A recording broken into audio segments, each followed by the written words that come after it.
ব্যাপার, তোমরা পিঠা বানাইতেছো? ওই নবাবজাদি আর নবাবজাদা কই? উঠে নেই এরা কোনো? না মা, এখনো ওঠে নাই। তাছাড়া তো সকাল সকাল উঠে কি করবো, নতুন বিয়া করছে, একটু ঘুমাক না।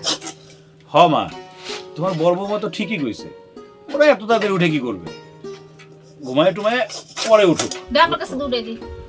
ও তো আমারই ছোট ভাই। তুই আর বড় বউ যেভাবে এডিরে মাথায় উঠাইতেছস লাই দিয়া দিয়া, একদিন দেখবি মাথার উপরে উঠটা নাচা শুরু করছে। হ্যাঁ, এই যুগে ভালো মেশের কিন্তু দাম নাই রে বাবা। কি যে বলো না মা, ও আমার ছোট ভাই। তোমাদের মতো আমিও তোকে কোলে পিঠে করে মানুষ করছি। তুই একটু সুখ করবে না তো কে করবে, তাই না বউ? বউ আমার দাও, তুমি অন্য কাম করো যে। না মা, আমিই করবো। আপনার এখন বয়স হয়েছে, বিশ্রাম করার সময়।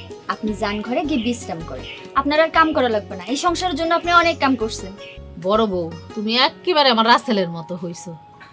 তোমার একটা কথা কই, তোমার শ্বশুর অনেক কষ্ট করে সংসারটা চালাইছে, অগ দুই বাইরে পড়াইছে, কিন্তু টাকার অভাবে রাসেলরে আর পড়াইতে পারে নাই।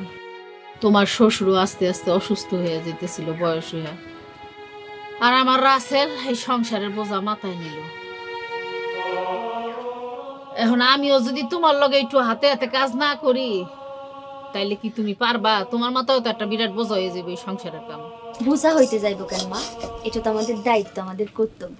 মা, আমি একটু খেতে যাব, পালং শাক লাগাইছি না, ওখানে একটু পানি দিতে হবে। তাইলে এক কাম কর, রাফিরে লইয়া যা। নিজের তো কোনো কাজকর্ম নাই, সারাদিন হুইয়া থাকবো আর বইয়া থাকবো। আরে না না, ও লেখাপড়া জানা শিক্ষিত ছেলে, ও মাঠে যাবে কেন? ওরে কি এইসব কাজ মানায় বলো মা? আরে বাবা, পেটে যদি খিদা থাকে তাহলে শিক্ষিত অশিক্ষিত তখন আর চোখে পড়ে না, এমনিই দৌড়াইয়া যায়। হ্যাঁ, এর কোনো কাজকর্ম আছে? টোটো কোম্পানির মতো ঘুরে খাইছে এতদিন, এর মধ্যে মাঝখানে আবার এখন লইয়া ঘরে ঢুকছে। এখন ডবল ডবল খাওন। এমন করে বলো না মা, কি যে করে এরা আর কি বোঝে, ওরা নিজেরাই জানে না। কত আশা ছিল ছোট ভাইয়ের ধুমধাম করে বিয়ে দেব, সে আশাটা আর পূরণ হলো না। মন খারাপ করিস না বাবা, আসলে আমাগোই কপাল খারাপ। তোমার খেতে গিয়ে পানি দিয়ে আসতে কতক্ষণ লাগবে? আধা ঘন্টা 40 মিনিট তো লাগবে। লগে যে যাইবো সেও কি খাইবো আমাদের লগে? না, ওরে আমি টাকা দিয়ে দিছি, ও বাইরে খেয়ে নেবে। এই মিজানরে নিবি কি করতে? মিজানরে নিলে তো ওরে কটা টাকা দিতে হইব, ওই টাকাটা তোর কাছে থাকবো না, রাফিরে উঠে লয়ে যা। কি যে বলো না মা, ভাইয়ের থেকে কি টাকা বড় হয়ে গেল? ভাই ভাই কইরা জীবনটা শেষ করে দিতেছস, যেটুক আছে হেডুকো শেষ কইরা দিবি।